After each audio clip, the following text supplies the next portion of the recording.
Agacée, elle sortit de chez elle. Dans son grand manteau dépareillé, délavé par les années, et ses bottes de caoutchouc rouge, elle avançait par de petits pas lourds pour ne pas tomber. Elle grommela entre ses lèvres. « Pas possible, faire autant de bruit, connais pas le respect, hein !» Et la buée qui en sortait dansa sur les consonnes occlusives. Au fond de son jardin, elle pénétra dans le poulailler et prétendit y chercher un œuf ici et là, en délogeant les poules, mécontentes d'être ainsi dérangées. Elle ne fut pas surprise de n'en trouver aucun, car il était à peine 10 heures et qu'elle était passée ce matin. Il faisait bon dans le petit bâtiment de briques et de bois, et elle considéra l'éventualité de rester là un moment. Elle se demanda combien de temps prendrait sa petite fille à réaliser qu'elle n'était plus dans la maison. Si elle s'en soucierait. Elle avait le casque vissé sur les oreilles et dansait comme une folle dingue dans sa chambre. Elle ne la quitterait probablement pas avant midi quand la faim fait sortir le loup du bois. Marie-Josée soupira. Elle n'en pouvait plus d'entendre son parquet craquer sous les sauts de sa petite fille. Ses visites avaient bien changé avec les années. Elle était toujours contente et impatiente avant de la revoir pour sa semaine de vacances de Noël. Mais depuis qu'elle était rentrée au collège, ce n'était plus vraiment pareil. Clara ne s'intéressait plus aux poules et aux fleurs de son jardin. Elle ne voulait plus regarder les films du soir avec elle.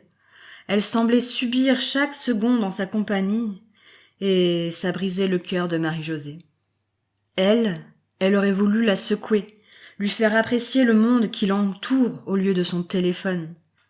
Une fois, elle avait essayé de le cacher, juste pour une journée, mais le plan était tombé à l'eau quand Clara s'était appelée avec le fixe. Quelle crise elle m'a pété ce jour-là, se rappela la grand-mère. Elle-même s'était énervée. Elle avait un peu honte d'en arriver à de telles méthodes, mais quelle autre solution elle avait, hein? Avec cette nouvelle génération, sa vie à elle, 70 ans en arrière, ne ressemblait plus à rien. Sa pensée s'arrêta. Elle leva les yeux du sol et de la traînée qu'elle avait elle-même dessinée plus tôt, surprise par le claquement de sa porte d'entrée. Clara, juste un pull sur le dos, tendit le bras et l'interpella. « Mamie, regarde dans tes rosiers !»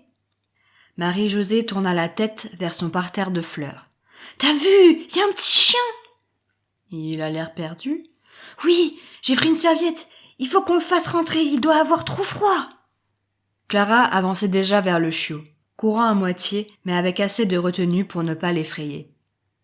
Marie-Josée tenta tant bien que mal de lui emboîter le pas.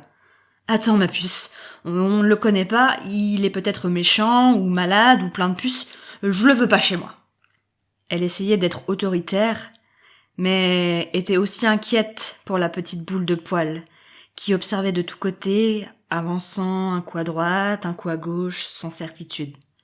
« On peut pas le laisser comme ça, regarde comme il tremble !» Sa petite fille l'avait déjà dans les bras.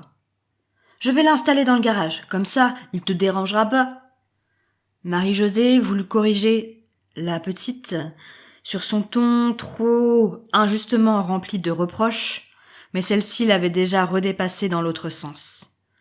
Quand Marie-Josée rentra dans son garage, Clara était en train de frictionner les pattes du petit chien pour en décoller les blocs de neige et le réchauffer. La petite lui parlait doucement, lui posait des questions, disait de petites phrases rassurantes. Marie-Josée observa ce spectacle quelques secondes, rentra dans sa maison, puis rejoignit sa petite fille avec une vieille couverture, un bol d'eau et une tranche de jambon.